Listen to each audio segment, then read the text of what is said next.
Hello and welcome back for another nudge from Abe, a live update. And this is from a nudge that came in on April the 25th. And like always in these nudges, they are not expected or they don't come from a particular question. They just arrive.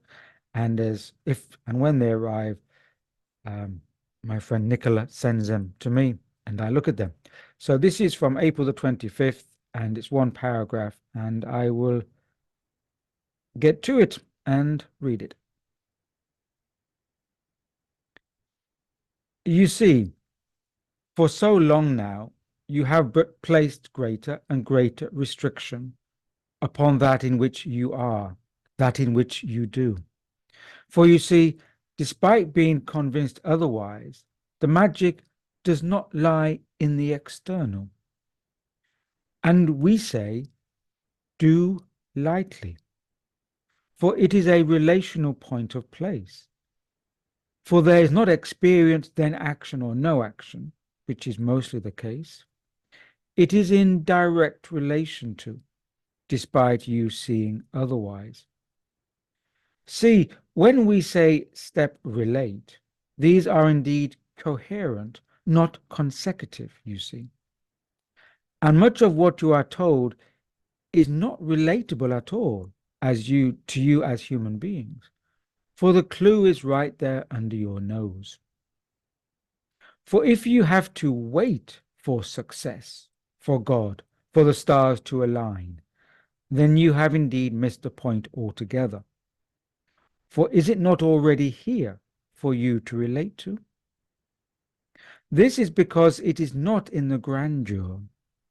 It is in what you would call day to day, the mundane, the ordinary, and albeit it not continuing to have you on a constant high, stimulated.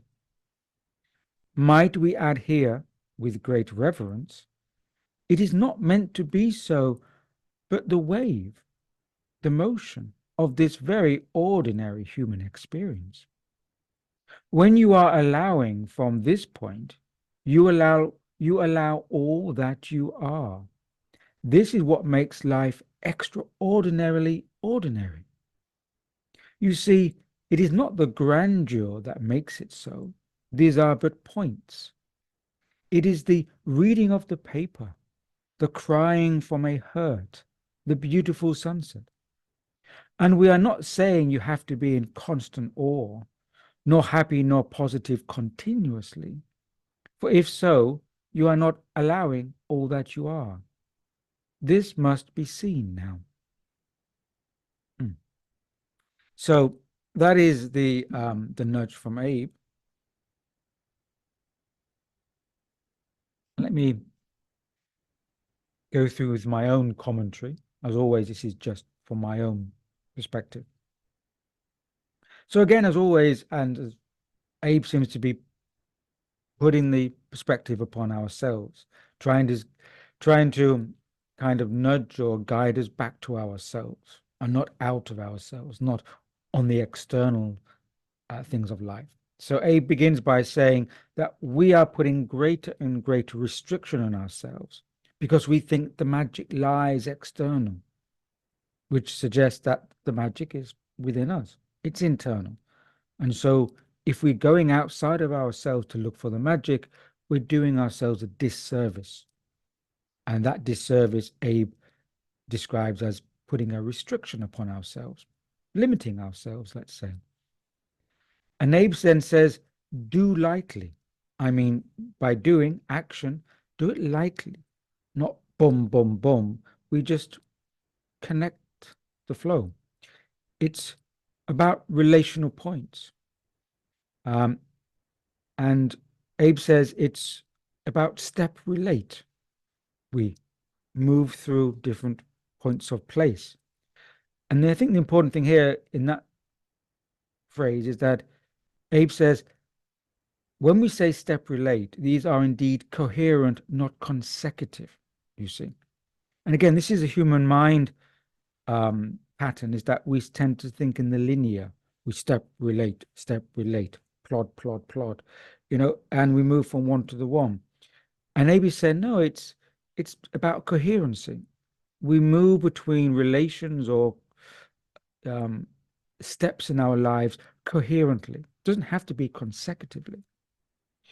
Um, and so again, Abe says much of what we've been told is not relatable because it's always about looking outside of ourselves when in fact it's right under our nose. It's right here.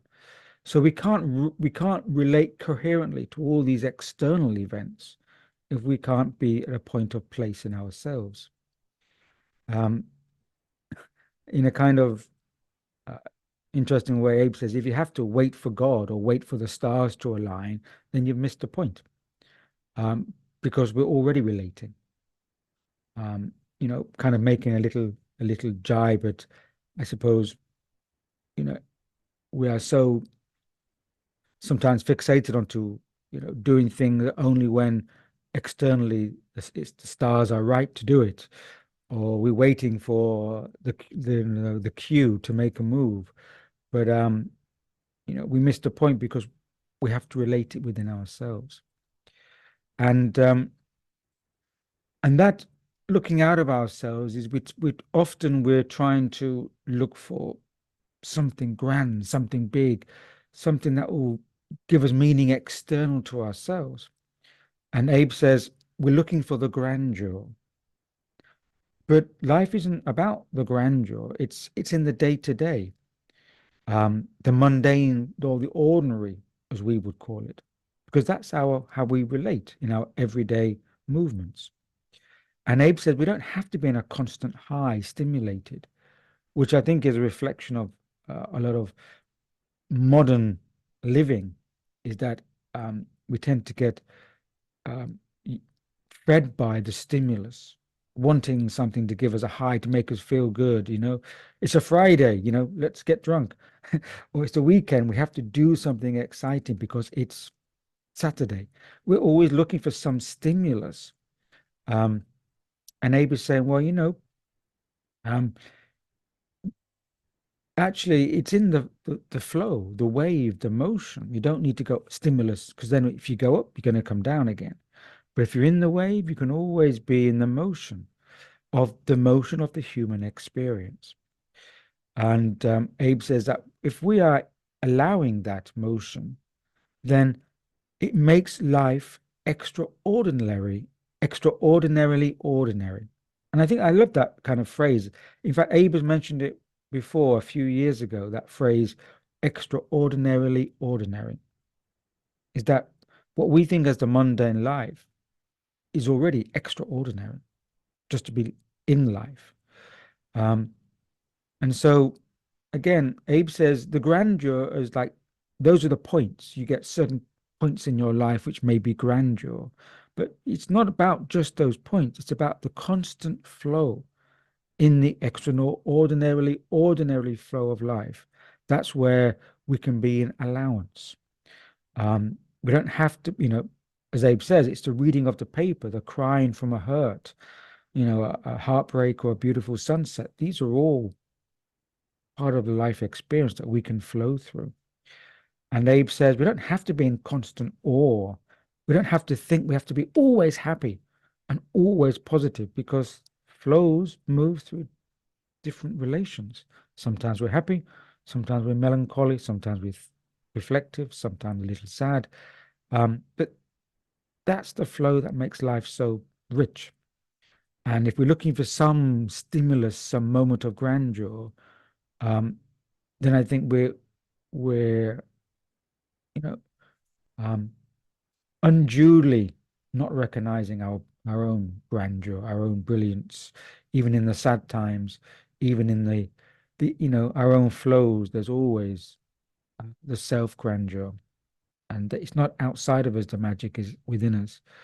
And when we can be in that flow of ourselves, Abe says, that's when you're allowing life to be. That's the step relate. It's coherent, not necessarily consecutive.